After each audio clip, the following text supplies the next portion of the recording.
Suspense.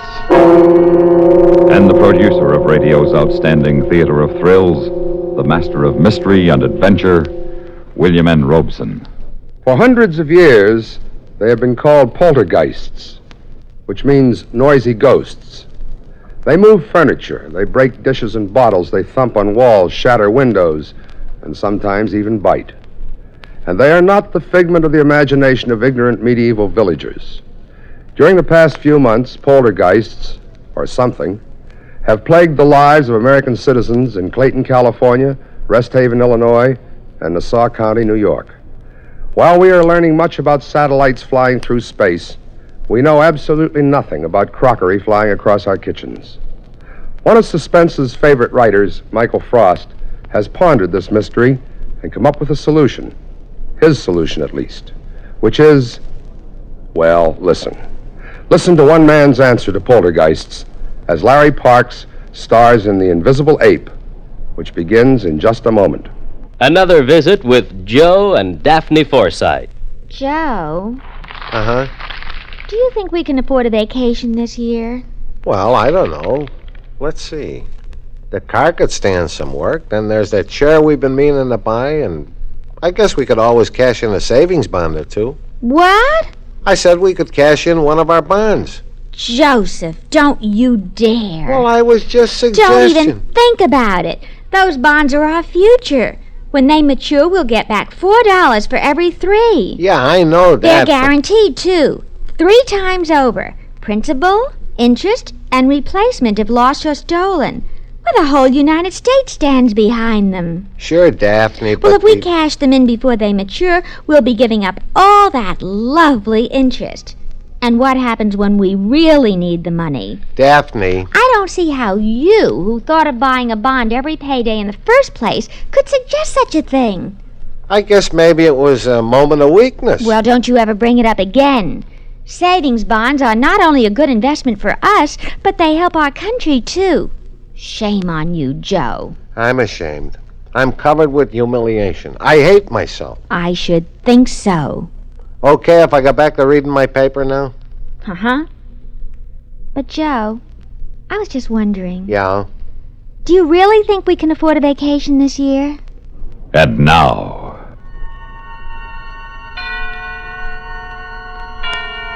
The Invisible Ape, starring Larry Parks. A tale well calculated to keep you in suspense.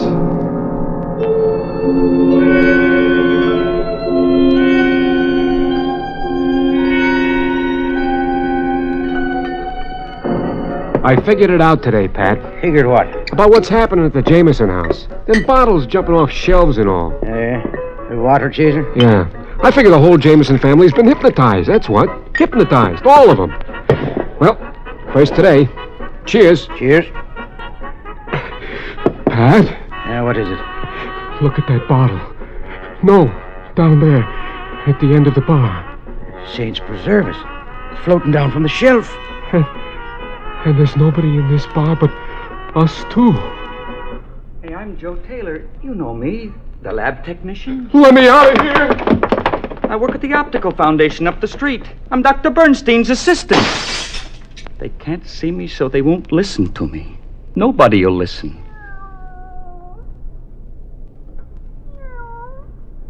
Maybe you'll listen to me. Will you listen, Kitty? Thank you. You see, it's all my fault. Kitty, yesterday I let that stupid chimpanzee get away. Janice was typing a progress report when I got to the lab this morning. Good morning, Janice. Morning, Joe. Dr. Bernstein said for you to check the white mice first thing this morning. Joe! Stop that. You know I hate being sneaked up on. Don't ever do it again. Well, you never minded my kissing you before. What's wrong, Jan? Nothing. I called you last night. Your mother said you were out. I was. Who with? Robert. Champagne and caviar? He asked me to marry him. And? I told him I'd think it over for a couple of days. Think it over? But we're engaged. Oh, who are we kidding, Joe? Let's face it, you can't even afford a ring. Suppose I could get you a ring. Any ring you wanted. Anything you wanted. On $53 a week take home. No, listen, Jan. Stop that typing and listen. I've given this a lot of thought. I've been thinking about it ever since we first treated those mice, and then Chico. Jan, do you realize what it would mean to be invisible, like Chico, wherever he is? You mean treat yourself? Make yourself invisible? Why not? And then I could do anything I want, take anything I want, and nobody'd be able to see me.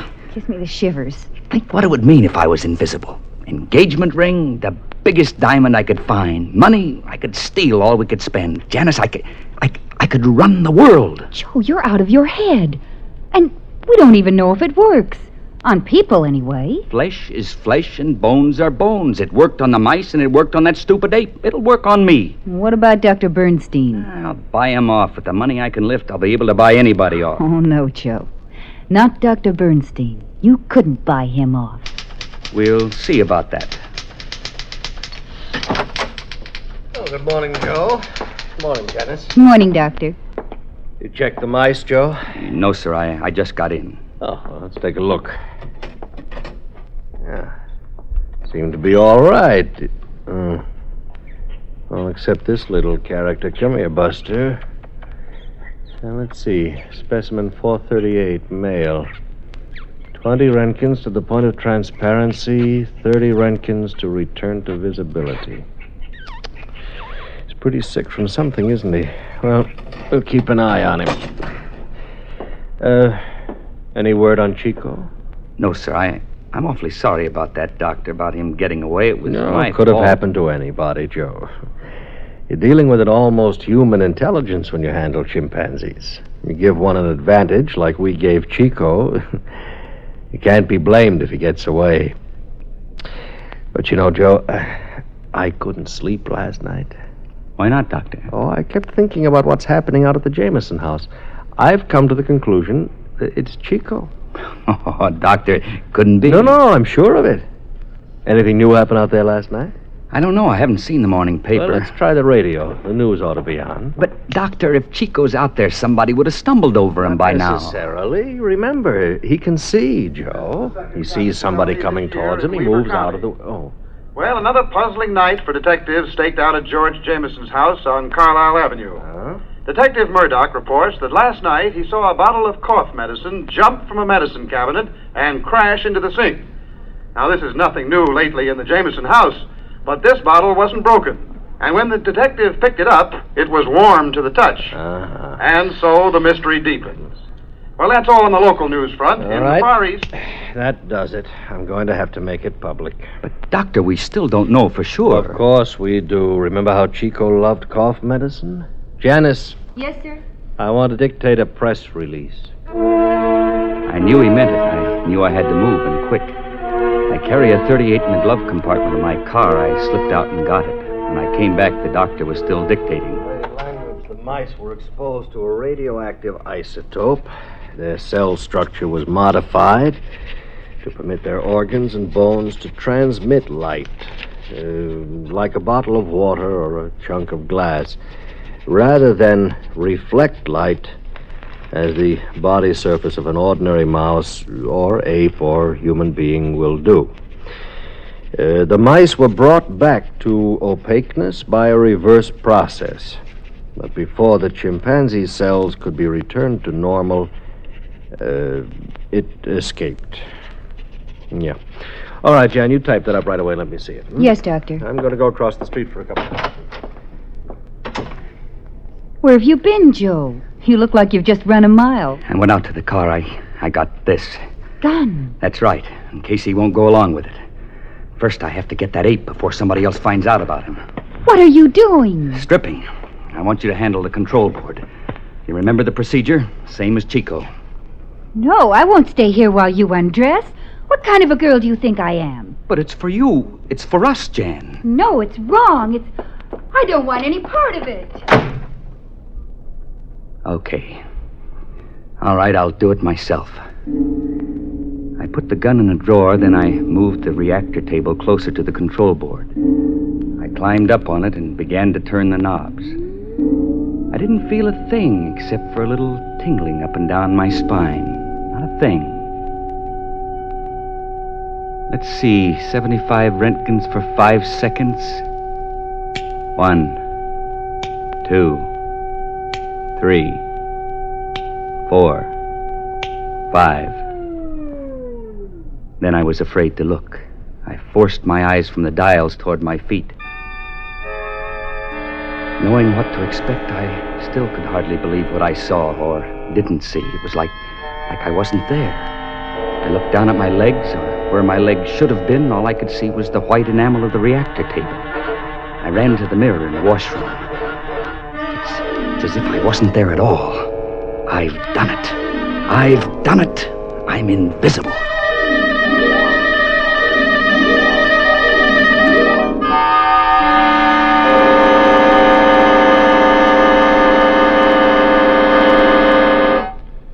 In a moment, we continue with the second act of Suspense.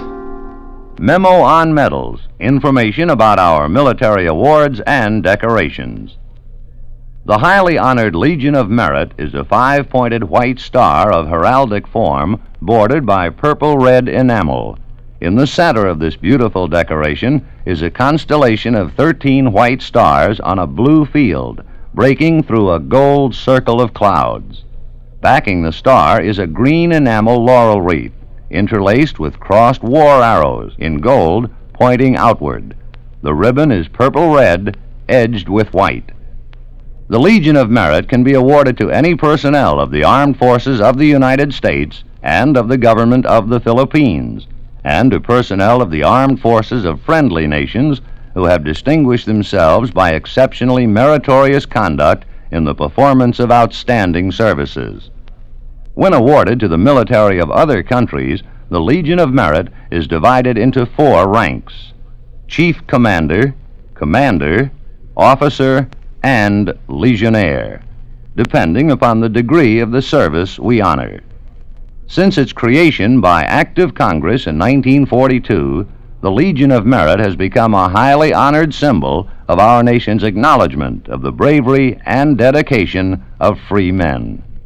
And now, starring Larry Parks, Act 2 of The Invisible Ape.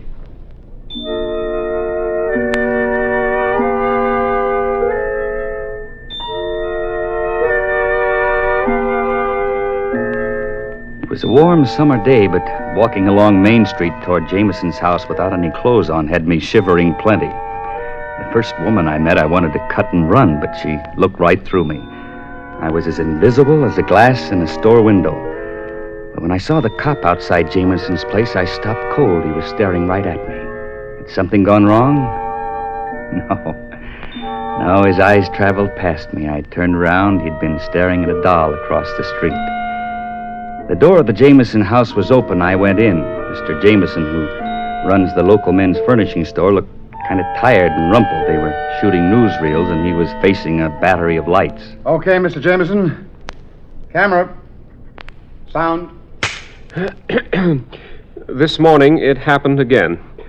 I was helping Mrs. Jameson with the breakfast dishes, and suddenly a dish sailed off the sink and crashed against the wall. My wife and I crossed in front of the camera, and the cameraman never even batted an eye. I went into the bathroom and looked in the medicine cabinet. I found a bottle of cough medicine and put it in the middle of the floor. In a minute, I heard something breathing, but there was no one in the room, no one I could see. I backed up next to the door and watched the bottle. Suddenly, it popped into the air and tilted. As the cap began to screw itself off, I moved toward it. Then I grabbed for the air around it. I felt a furry arm. Come on, Chico. Come on, you idiot. What was that? In the bathroom. Let's go, Chico. Hand in hand, invisible as a couple of ghosts, Chico and I went back to the lab. Janice was still out, but the doctor was there. He jumped when he heard me close the door. What's that? It's me, Doc. Me and Chico. Joe. Joe, you didn't. Yeah, Doc, I did. Why, Joe, why? To catch Chico, for one thing, so he couldn't see me coming. Well, what difference did it make? He wasn't hurting anybody. They'd have caught him sooner or later. I had another reason, Doc. What was it, Joe? I wanted to try it out, this transparency. I wanted to see how it would work on a human being. And now that you know it works? I've got plans, Doc. We might as well get that straight. I've got plans. I thought it might be something like that. What plans? Plans to cash in on this. Doc, I'm tired of working for peanuts. You ought to be, too. I can't buy decent clothes. I can't get a ring for the girl I love. We've developed something here that's worth money. Oh. There isn't a bank. There isn't a jewelry store. There isn't a mint that's proof against an invisible man. The sky's the limit, Doc. You handle the equipment. I'll take the risks. I see. And if I won't go along with you? There's always this, Doc. A gun. Well, what are you going to do with it? Well, first we're going to take Chico out in the woods and shoot him just so he won't give us away. Oh, why not just bring him back to opaqueness? Why bother? Why strain the equipment? We're going to need it. Joe, have you thought how it would be if you were invisible the rest of your life? If you couldn't come back? What do you mean, couldn't come back? Well, suppose we can't reverse the process. Suppose we can't bring you back to an opaque state. Don't be silly. We brought back the mice. Safely? Well, they're all right, aren't they? Take a look. They were all right. Take a look, Joe. They were all right this morning. Oh, no. No, Doc. Half of them are dead. That's right, Joe. Too many Roentgens. It takes too many Roentgens for a two-way trip. Now, do you still want to shoot Chico? No, we've got to try to bring him back. We've got to try. We've got to see. Put him on the table, Joe. We managed to get Chico onto the reactor table and to strap him down. And I stood back, afraid of taking any more radiation while the doctor turned up the pile. Okay, 85 Roentgens ought to do it. Time check. Mark. 1, 2, 3. Before my eyes, Chico slowly materialized. It's like looking at someone through foggy glasses at first. Like a picture out of focus. I couldn't be sure that I was seeing right. 10. And then suddenly, there he was. There he was, just like before. An ugly little chimp like any other. But he just lay there. An ugly little chimp like any other, except... He's dead, Joe. No. In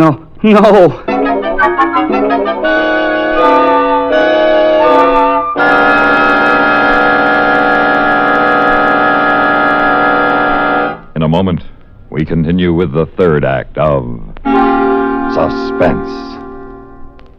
We have together ample capacity and freedom to defend freedom. This is NATO, the North Atlantic Treaty Organization. As in many other complex activities, in NATO, too, it's the little things that count. For instance, spare parts for the armed forces equipment of NATO countries. This complex problem is handled by the NATO Supply Center at Châteauroux, France, which assists NATO countries in providing a common system for supply of spare parts. The United States of America is a part of NATO. You should be aware of and alert to the programs and objectives of the North Atlantic Treaty Organization.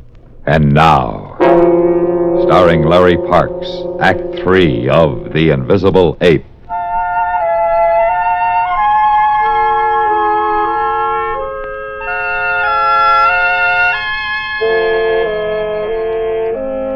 I found myself walking up Main Street, passing people I'd known for years, wanting to grab them by the arm and talk to them.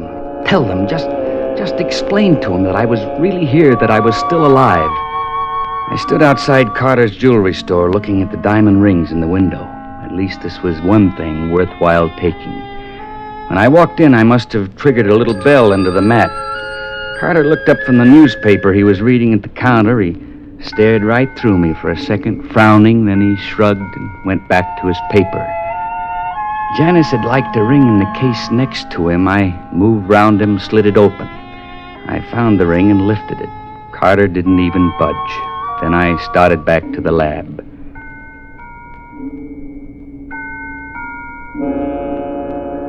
Jan was alone in the lab, I walked up behind her and put the ring on her desk.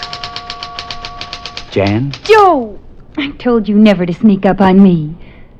Where are you? Right here beside you. No. Stay away from me. See, Jan... Go away. I got your ring, the one you wanted. Stay away.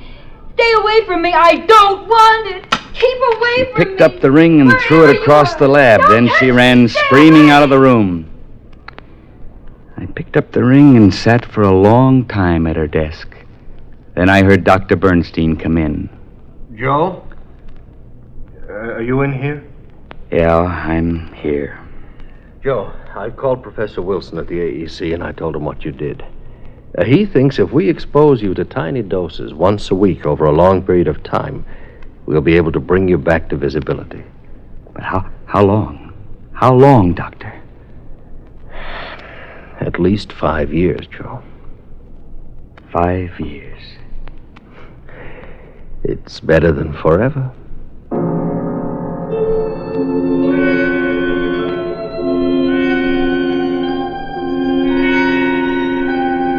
I wandered down Main Street again, put Carter's ring back in his case, then I went by Pat's Tavern.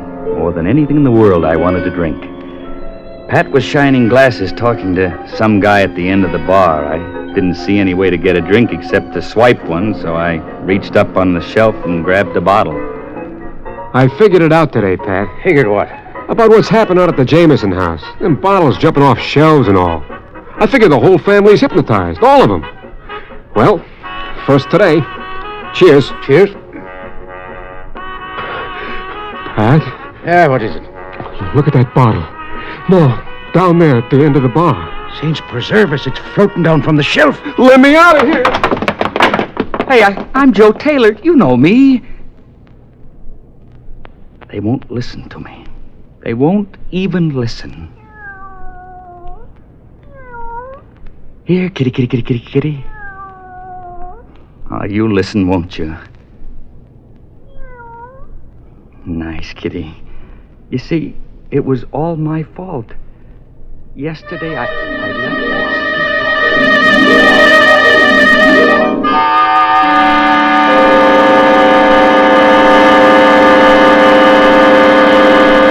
Suspense, in which Larry Parks starred in William N. Robeson's production of The Invisible Ape by Michael Frost.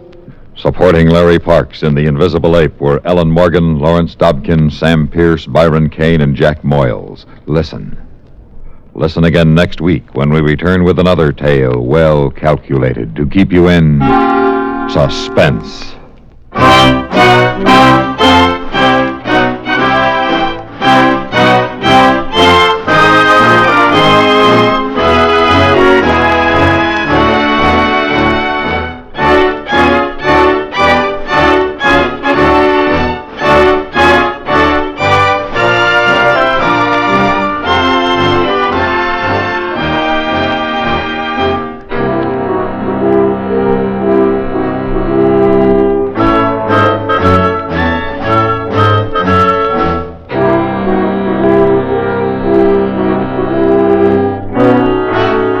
This is the United States Armed Forces Radio and Television Service.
PL59 WROW, first on the dial. And now, another tale well calculated to keep you in suspense. 0 Hour, written for suspense by Ray Bradbury. Only with love, discipline, and luck can the helpless parents hope to lead the bewildered child toward the grown-up world, where things are not always what they seem. But what if the parents were to be denied that opportunity? What if the innocent little children were to take over the world at 5 o'clock some quiet summer afternoon? Well, here's the answer as we bring you Ray Bradbury's chilling story of childhood, 0 Hour. What a game! Such excitement the children hadn't known in their whole lives. Mink talked earnestly to someone near the rose bush. Oh, that will be easy. No one was there. Yes, I know. And then the two little girls shouting, laughing at each other. Such fun, such tremendous joy. It was all Mink's mother could do to get her grimy and excited daughter in for lunch. Goodness, Mink, I've never heard such a racket out in the garden. What were you and Anna up to? Most exciting game ever. Just ever. Oh, what's the name of the game? Invasion. Invasion? Well, Invasion will have to wait until you've eaten your lunch properly. Now, slow down, young lady. Do you hear? Can't. Bill's waiting for me. Drill? What a peculiar name. Is he a new boy in the neighborhood, dear? He's new, all right. I don't think I've seen him. Which one is Drill? Oh, he's just around. I've got to go now, Mom, if we're going to have the invasion. You finish your milk, miss. Who's invading what? Martians are invading the Earth. Oh, I see. And Drill's a Martian? I think so. He's had a very hard time getting here. Oh, I should imagine. They couldn't figure a way to attack Earth.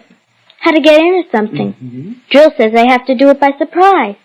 And even get help from your enemy. Ah, fifth column. Yes. And all this time they haven't been able to figure out how to attack. Until one day, they thought of children. Well, that was bright of them. And they thought of how grown-ups are so busy. They never look under rose bushes or on lawns. Is that where Drill is now, under the rose bush? Yes, with all his friends, too. He says there's something about kids under 11 with imagination. It's real funny to hear Drill talk. It must be. Well, you can run along now so you can have your invasion before dark. Baths tonight. School tomorrow, you know. Drill says I won't have to take any more baths. Oh, he does he? And we can stay up till 10 o'clock. Well, your friend Mr. Drill had better mind his P's and Q's or I'm going to call up his mother and tell her... That's just it. Drill says you're dangerous because you don't believe in Martians. Just like you think Drill's a kid. Well, he's not. And they're going to let us run the world. When they get in. All of us kids. And I might even be queen. Well, that's nice, dear. Now run along. Mom? What is it, dear? Mom, when the invasion comes, we'll have to get rid of you and Daddy. But I'll be sure it won't hurt very much. Well, thanks. Thanks a lot.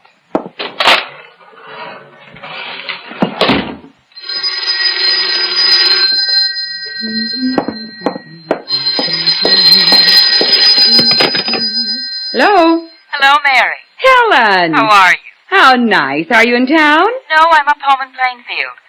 I was thinking of you, thought I'd call. It's long distance, though. You shouldn't. Oh, I can afford 3 minutes. How's Henry? Fine. And Bill? Just fine. What about Mink? Oh, wonderful. Noisier than ever. She's got a new game now. It's taken the place of hopscotch. Invasion. Oh, is she playing that, too? Yes, are yours? Same thing. Some kind of geometric jacks, I suppose. Isn't it a scream? All the kids their age are playing it up here. Timmy's got a crush on some guy named Drill. I think that's what it is. It must be a new password. Mink likes him, too. I didn't know it had got to your part of the world. Word of mouth, I suppose. You know, kids. Funniest thing, I got a letter from my sister in Boston. She says her kids are playing it, too. It's sweeping the country. Well, I wonder where they learned it. Don't ask me. All I know is what Timmy told me at lunch. 0 hours at 5 o'clock. When? 5 o'clock today. That's when the invasion's going to be. These kids and their imagination. Oh, I wanted to tell you about... And they talked a little more, schoolgirl friends, casual woman talk. But Mrs. Morris was thoughtful. She was thinking of other things, of adults, of little children with imagination, rose bushes, and their unseen friend named Drill. I will. She thought of how much she'd forgotten about being a child, and she wondered about Mink and all the kids everywhere who, at that moment, were playing Invasion.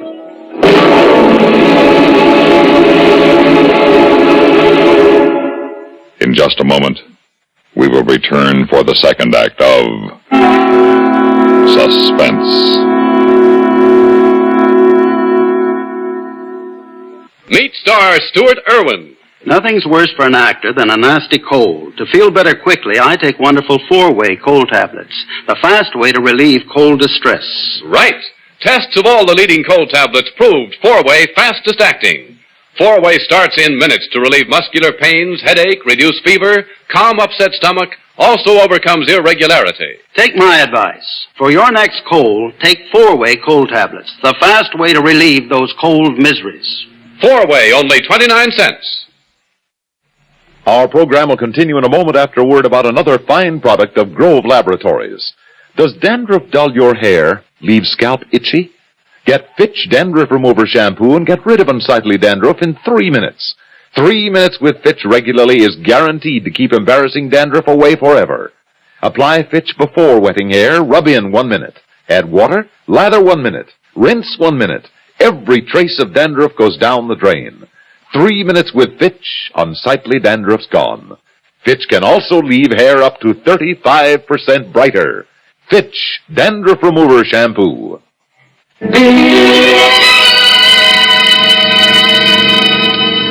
Inside the Morris house, an hour drowsed by, while across the town in other gardens, in other backyards, little children were excitedly playing a game. Talking to rose bushes, the grass lawns, trees, and shrubs. Even children in apartment houses high in the air, conferring with potted plants, cactus, and ivy. Mrs. Morris had finished her mending and gone back to the kitchen when Mink burst in. Hello, dear. Hi, Mom. Can I have a glass of water? Of course, I'll get it.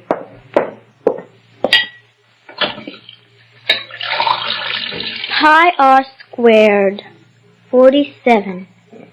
A over 56 to the 7th degree. X, T, 7. What, dear? Nothing, Mom. Here's your water. Thanks. How are things going? The invasion. Oh, that. Yes, that. Almost finished. Drill says we should be ready on time. 5 o'clock? That's right. How did you know? Helen called from Painesfield. She says Timmy's playing it, too. Hey, that's keen. Well, I guess all the kids are, aren't they? No, not all of them. Not guys like Gil Esley and Jimmy Woods. They're growing up. Make fun of us. They're worse than parents. Well, we'll get rid of them. Drill says it's okay to kill them, too. Now, I don't like that kind of talk, Mink. Do you hear me? I don't like it at all. Oh, Mom. I mean it. You keep on that way and there's no more playing. You'll have to tell Anna to go home and you'll stay inside until bedtime. I'm sorry. Well, I should think so. Thanks for the water, Mom. Mink? Uh-huh. What did those numbers mean? What numbers? Those numbers you were saying to yourself a minute ago. Oh, that. They're the things we have to do to get Joel and his friends out. That's all. Look, dear, why don't you and Anna go down to the drugstore and get some ice cream? You don't have to use your allowance. I'll give you the money. Haven't got time, Mom. Thanks. Well, I never thought I'd hear you say that. I've got to go now, Mom. Wait just a minute. Mink, I want you to tell me the truth now. What is this invasion silliness? It isn't silly. It's just a game, that's all, Mom. We're just playing an invasion. Excuse me, I gotta get back now. I'll see you later.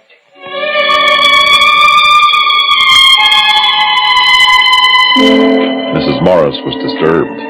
She wasn't sure why, but because she was disturbed, she did something she didn't usually do. She called her husband at the office. Hello, dear. Hello, Henry. I'm sorry to bother you, but Miss Maxon said you weren't busy. Not too. I should be able to get home early today. Everything all right? Yes. You all right? I'm fine. Mink? Oh, she's... Henry? What, dear? Oh, nothing. I just felt like talking to you for a minute, that's all. Listen, you sure you're all right? Yes. Mink been getting on your nerves? No, not really. She's playing outside. She's fine. Honey, is something wrong? No, I told you I was thinking about you and wanted to talk, that's all. What time do you think you'll be home? About 5, maybe a little earlier. 5? Oh. Hey, what do you mean, oh? Well, I was just thinking... Nothing, really.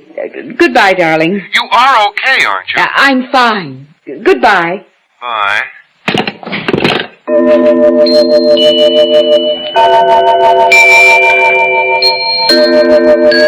Another hour passed. It was 4:30. Outside it was quiet. The two little girls more intent than ever upon the endless movement of their game. Mrs. Morris watched from the window, and she had never known Mink to have such powers of concentration. She turned on the radio and sat drinking a cup of coffee, turning over her thoughts. Children. Children love and hate side by side. Sometimes children love you and hate you all in a second. Children. Do they ever forget or forgive the whippings and the harsh, strict words of command? I wonder. How can you forget or forgive those over and above you, those tall, silly dictators, those parents? Mom? What is it, dear? Have we got a piece of lead pipe and a hammer? Well, I don't know. They might be in the garage. What do you want them for?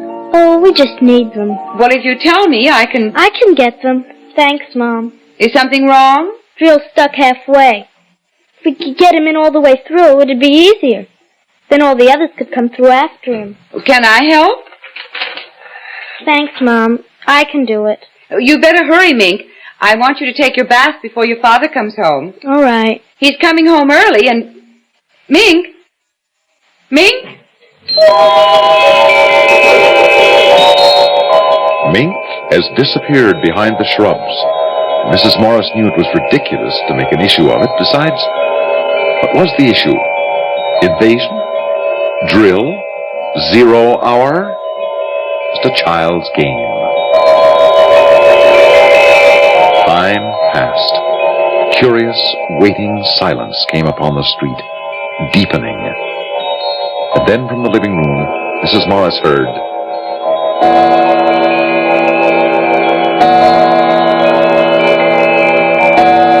5 o'clock. 0 hour. It had come. And now it had gone. But was the clock right? And Mrs. Morris, knowing how foolish it was, knowing it, went to the phone and dialed.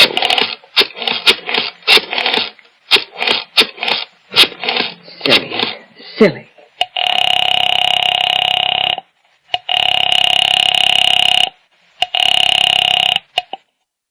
The time is 4:54 and 20 seconds.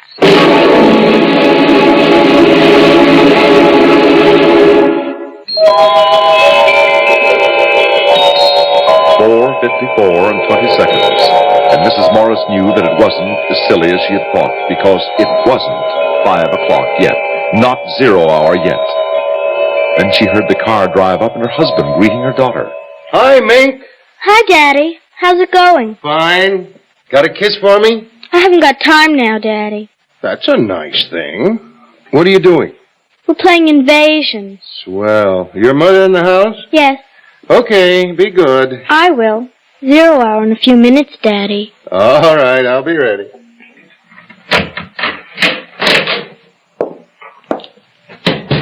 Mary! In the living room, dear. Hi. Our daughter didn't have time for a kiss. How about you? Hi, Dave. Not particularly. Would you like a cocktail? You read my mind. Martini? Perfect. Anything exciting happened today? No. Oh, Helen called. Oh? From Plainsfield. I told her she was crazy, but she just felt like calling. Like you calling me this afternoon. Crazy, huh? What was that all about? I told you. I wanted to. Hey, incidentally, what's this new game the kid's playing? Invasion?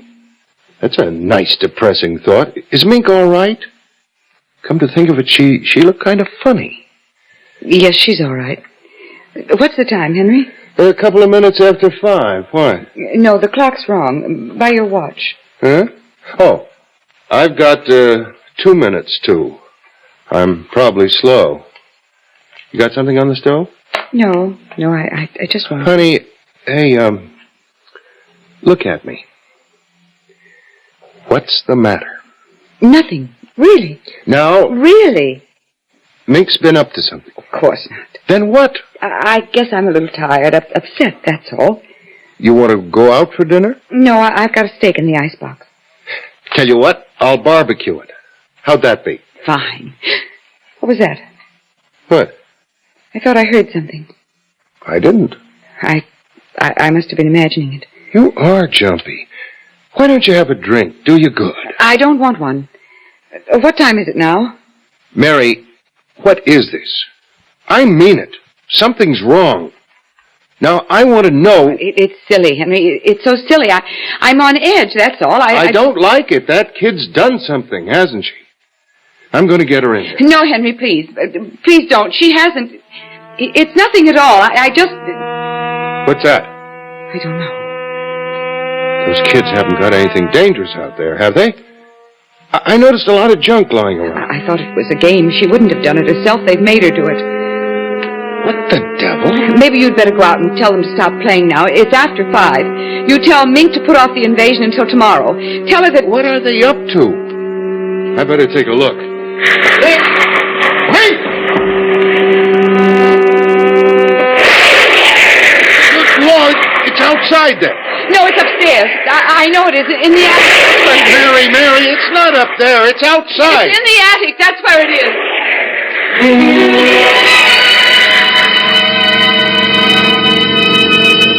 Her mind had worked that quickly. Any excuse to get her husband away from the outside, to get him upstairs to the attic in time. And outside, there were more eerie explosions, and they could hear the children screaming with delight. It's not in the attic. It's outside. Mink's out there. What's the matter with you? No, Henry, I'll show you. Hurry. Get inside, quick.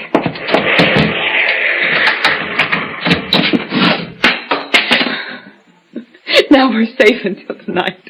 Maybe we can sneak out later. Maybe we can escape. Are you crazy? Why did you throw the key away?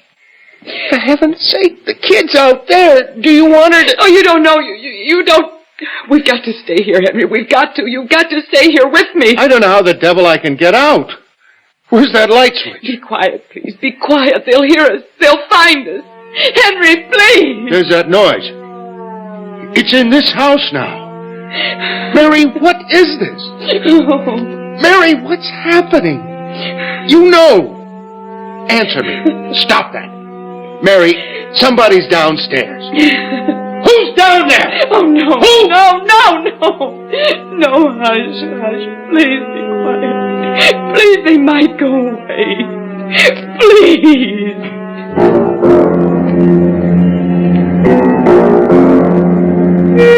And between his wife's terror and the electric humming from below, Mr. Morris felt a great fear.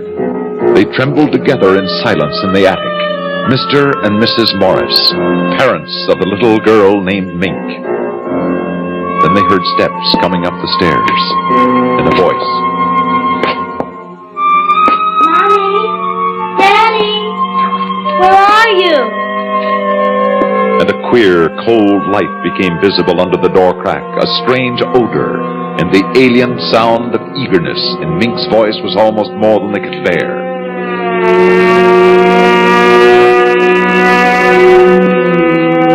And another sound. And the lock to the attic door melted.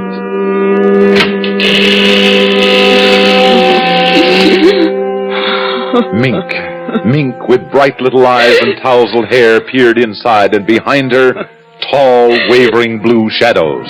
Frightful shadows. Peekaboo!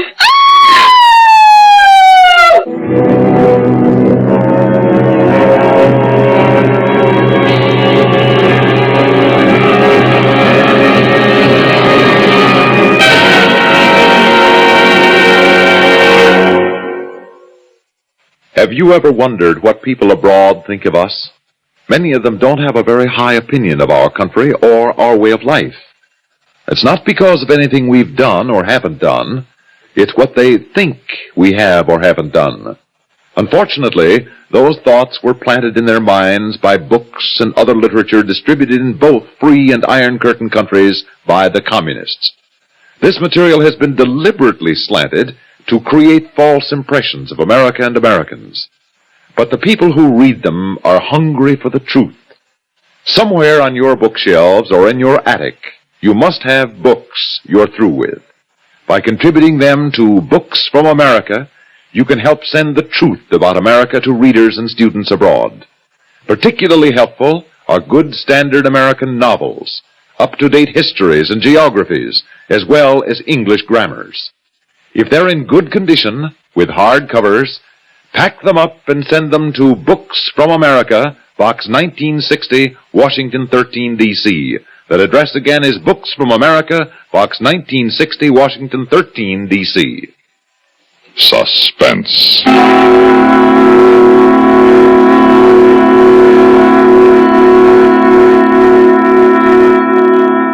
You've been listening to 0 Hour, written for Suspense by Ray Bradbury. In a moment, the names of our players and a word about next week's story of Suspense.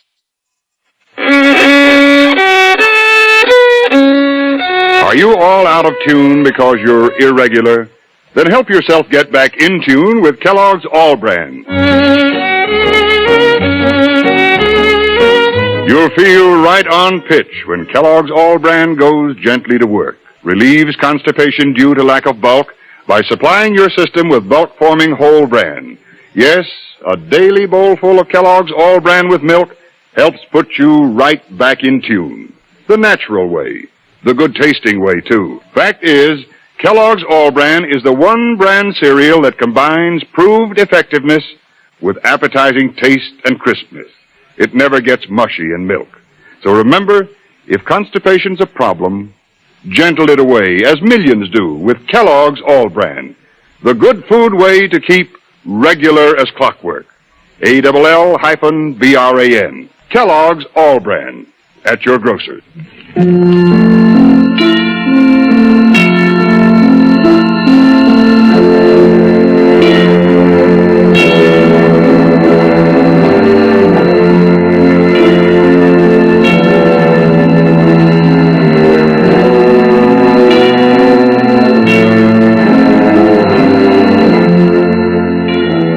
Heard in tonight's story were Francie Myers as Mink, Ginger Jones as Mrs. M, and John Gibson as Henry. Others in the cast included Vivian Smolin and Sarah Fussell.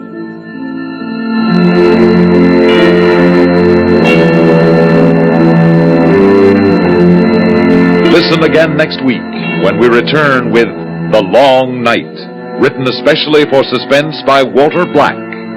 Another tale well calculated to keep you in suspense. On CBS Radio. CBS Radio. CBS Radio. CBS Radio. CBS Radio. CBS Radio. CBS Radio. CBS Radio. CBS Radio. CBS Radio. CBS Radio. CBS Radio. CBS Radio. CBS Radio. CBS Radio. Yes, right. Yes, right. Yes, right. Yes, right. Yes, right. Yes, right. Yes, right. Yes, right. Yes, right. Yes, right. Yes, right. Yes, right. Yes, right. Yes, right. Yes, right. Yes, right. Yes, right. Yes, right. Yes, right.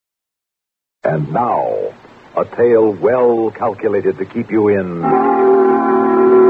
suspense. In a moment, Act One of The Next Murder, starring Joseph Julian and Lawson Zerbe, and written especially for Suspense by Joseph Cochran.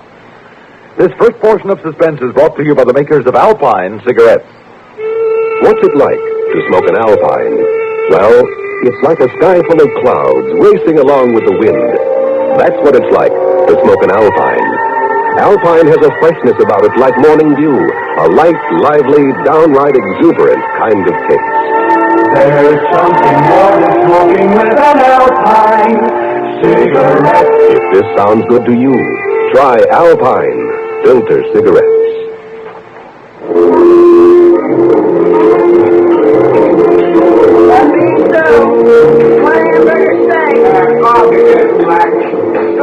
Mind if I sit down? No, sit down. At the late edition you're reading? Yeah. Well, it was a terrible thing, that murder over in Springdale. Oh, awful. I just don't understand how anybody could do it. No, nobody does. Not even the one who did it. Well, there's got to be a reason. Or none. One pork chop with mash. The poor dead girl wasn't pretty. She had no men friends. She was too poor for robbery. Would you like some dessert? Yeah, coconut custard pie, beautiful, and a fresh cup of coffee. And you, sir? No, I'm finished. Thanks. Say, are you a detective? Hardly. How come you're so interested in the murder? Oh, murder's a hobby of mine. Look, we're out of coconut custard. I brought coconut cream. Coconut cream, okay? Yeah, that's fine. Hey, look, I wasn't trying to be fresh just now when I called you beautiful. I don't know your name, so I just called you beautiful. That's all right. It's a lot better than hey, you. Hey, you! Waitress! Oh. Yes, sir. Hey, you're not interested in her, are you? I like to kid him along. But she's not pretty. When they're pretty, everybody gives them the rush. Homely girl appreciates a little attention. Ah, yeah, I see. Well, I'm shoving off. Thanks for letting me share your counter space. Not at all. Night. Night. Hey, gee. Tell your friend thanks for the nice tip. He's not my friend. I don't even know him. He just sat here with me. Oh. Say, I know it's short notice, but would you like to go to a movie with me when you're through here? Oh, I couldn't, but thanks. Some other night? I'll think about it. Hey, thanks. Thanks a lot. Good night, beautiful. Night. You think about that movie real hard.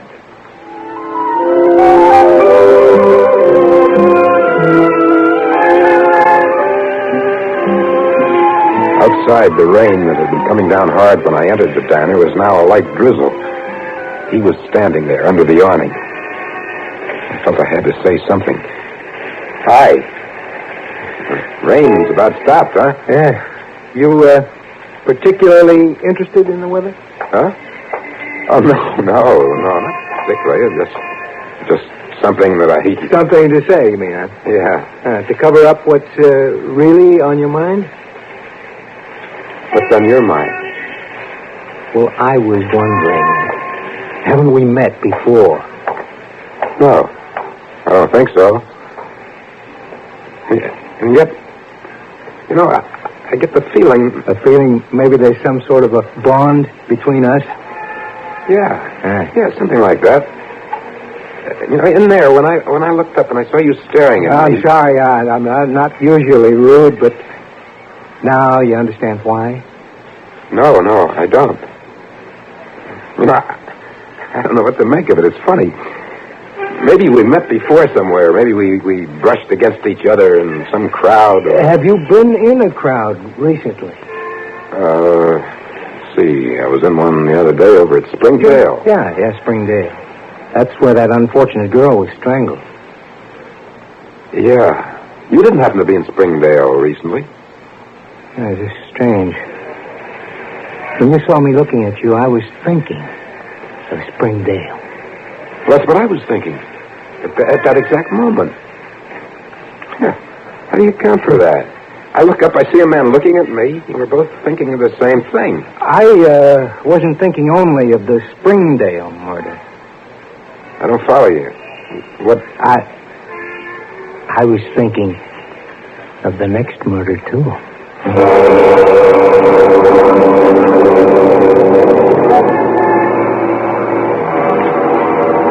The next murder? I looked at the guy hard. I saw he was serious. I wanted to get away from him as fast as I could. And yet, I wanted to stay. I wanted to know what was on his mind. At the same time, I didn't want to know. I started away, and then I turned back. You a stranger in town? I blew in 2 days ago. How about you? Oh, I got in this afternoon. Where are you stopping? Don't have a room yet. Are you broke? Not broke, or badly bent. Hey, listen, I got an idea. I got a good-sized room. I can sneak you in without the clerk knowing it. How do you manage it? There's a side door. I'll slip the bolt, and you can come up the back stairs. You're sure it won't inconvenience you? Well, if it'll make you feel any better, you can pay half the rent. All right, then I accept. We can talk there. Yeah. Talk. We have a lot in common. You and I.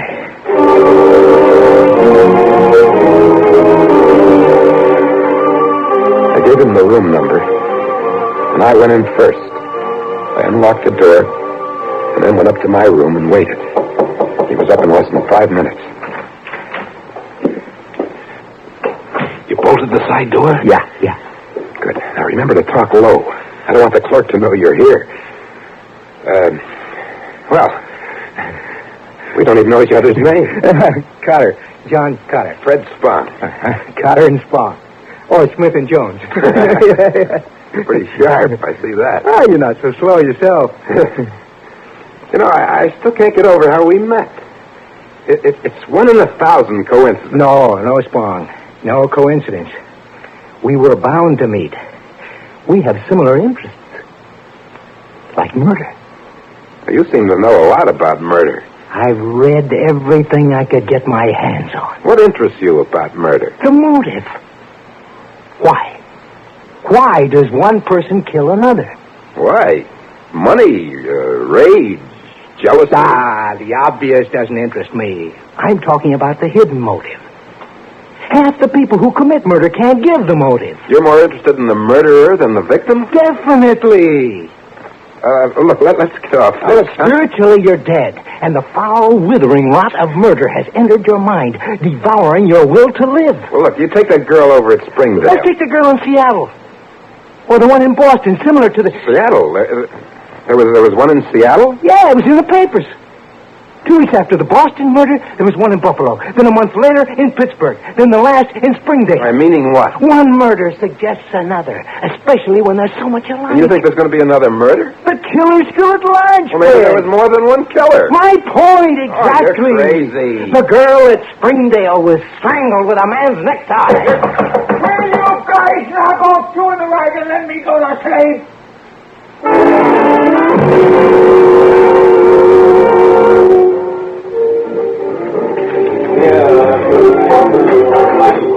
Spahn, we always come back to the same thing. Why? Why does he do it? You always come back to it. A man can't help what he does. That's not a flattering admission. You know, sometimes your talk is too far out for me. What you're saying is you have no will of your own. You can't help what you do. I got lots of willpower. I make my own world. Having any dessert? Only all I want can be... No, thank you, no. How about you, good looking? No, nothing for me. Hey, what's your name? Amy. Why? I'm going to take you to the movies tonight. I ought to know your name. What time are you through here? Well, I'm through at 9, but, We can make the second show, if you're interested. Well, yeah, I'd like to. I could go for a movie after slinging hash in this beanery. I'll meet you at the fountain in the square. Yeah, well, I ain't said I'm going to go. You ain't said you wouldn't.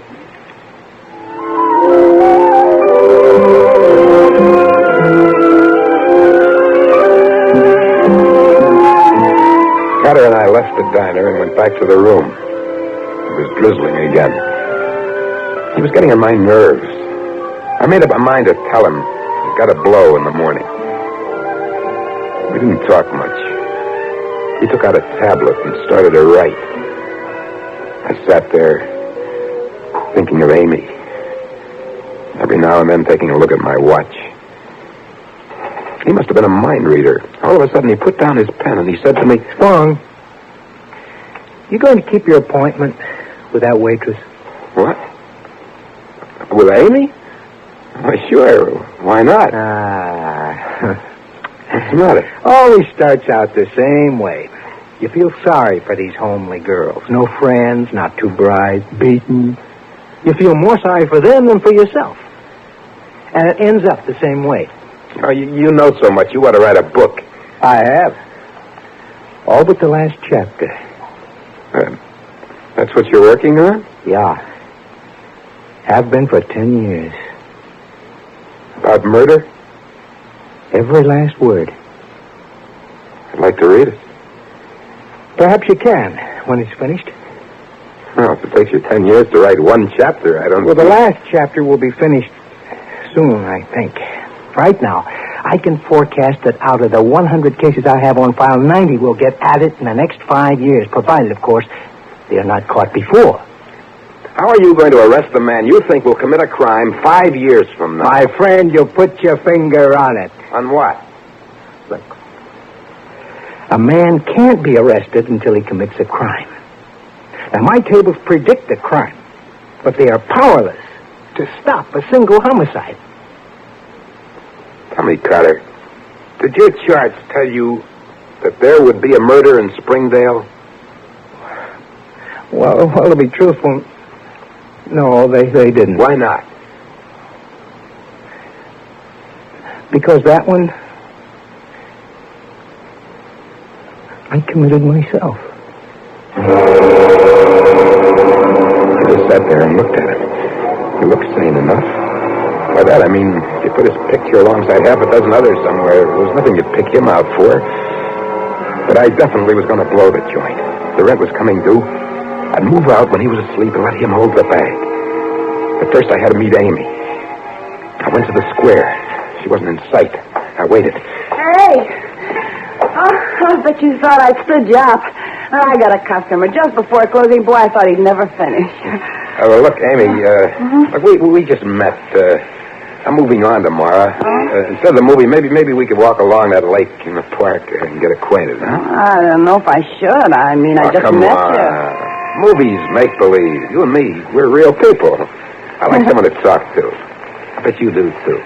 Yeah, I sure do. You know, I'm really just dying to talk to someone. You just don't know what it's like sitting in that one little room all by myself. Yeah.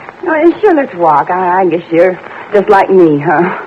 Anyway, I think I know you, Amy. I think I understand you. You're leaving town tomorrow, huh? Yeah. That's always the way. Yeah, and maybe you're going someplace yourself, Amy. Only you don't know it yet.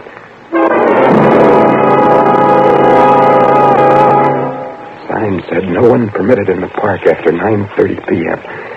The place was deserted. Amy and I walked about halfway around the lake. It stopped raining, but it was still cloudy, with the moon breaking through every now and then. I was getting kind of excited. My collar began tightening. Hey, what is it? The collar's choking me. Oh, I hear your necktie's too tight. Let me loosen it. That's better. Hey, why don't you take it off? Okay. Yeah. Here. I'll carry it. Wonder how I'd look in a man's tie. A man's tie around my neck. What's the matter, Amy? I'm tired and cold. I got to get up early in the morning. I'm going. Been reading the papers, haven't you? No, not me. I never read papers. They're filled with terrible things about people being killed. About people getting killed with a necktie?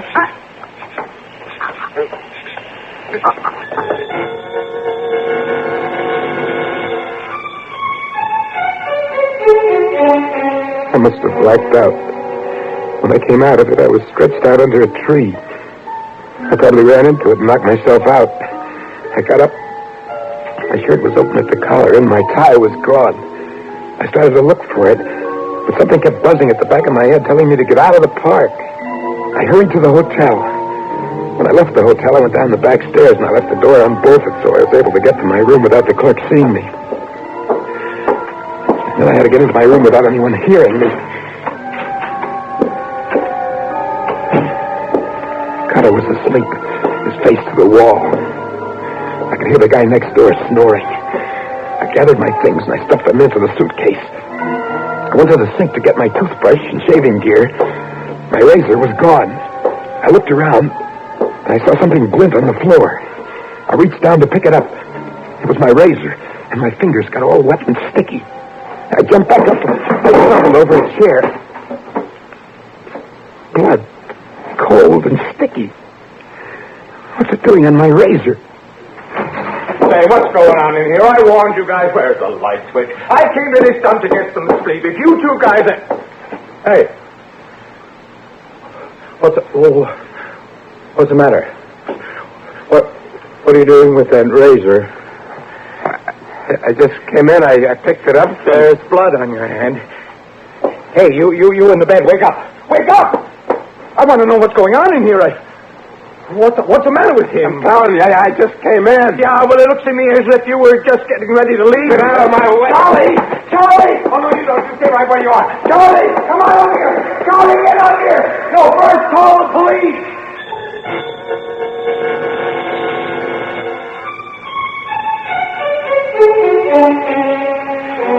So you never saw this guy Carter before. You meet him in the square, you get to talking to him, then you sneak him into your room. Why? He was broke. He didn't have a place to sleep. You felt sorry for him? Yeah, I guess I did. So sorry you cut his throat? I didn't do it. That's your suitcase. It's packed, isn't it? Yes. You going someplace? I just wanted to get away from him. Why? Because he's nuts. All he did was talk about people who didn't want to live, about murder. He wrote a whole book about it. All about guys who were going to kill someone someday. Or some night? Like tonight around 10 o'clock? Tell me where you were tonight between 9:30 and 10:30. I was walking in the park. I was walking with... The park, huh? Then what? I walked a lot. I was thinking about this guy. I decided to slip out of the hotel without him knowing it and then leave town, and so I came back to the hotel to pack. Mm-hmm. Anyone see you come in? I'm not sure. What do you mean you're not sure? You had to come through the lobby? Wasn't the clerk there? That's what I mean. Sure he was there. He was at the desk, but maybe he was busy and he didn't see me. Go on. I came in. God, it was dead. I didn't kill him. I no sooner got in when this fellow from the next door comes running in. I must have woken them up when I came into the room. I didn't hear you go out, and I didn't hear you come in. That crash woke me up out of a sound sleep, the first I've had since you guys come here. I came in and saw you holding the razor, and there was blood on your fingers. You gotta believe me. The razor was on the floor. I picked it up, and I got the blood from it. I had no reason to kill him. All right. Let's go back to this walk in the park. Can you prove you were there? Well, I don't know. Some people saw me. What? You were with someone? No, I was alone. That's not what you started to say a minute ago before you changed your mind. Who were you with? Nobody. Oh, look, Spong. You're in a jam. Right now, you're the most likely suspect for the murder of Carter if you can prove you were in the park at the time you're in the clear. Were you with a girl? Come on, speak up. We're broad-minded. It's no crime to take a girl into the park, but it is to cut a throat. I didn't kill him. I could believe that if you weren't stalling about who was with you in the park. Still not talking. Okay. We'll just book you for the murder of Carter, then maybe whoever you were with will come forward. Look, suppose I was with someone who didn't want to come forward. Uh-huh. Were you with a married woman who would get in a jam with her husband? I didn't say that. Well, all I can say is you should be more careful who you take for a walk in the park. Come on.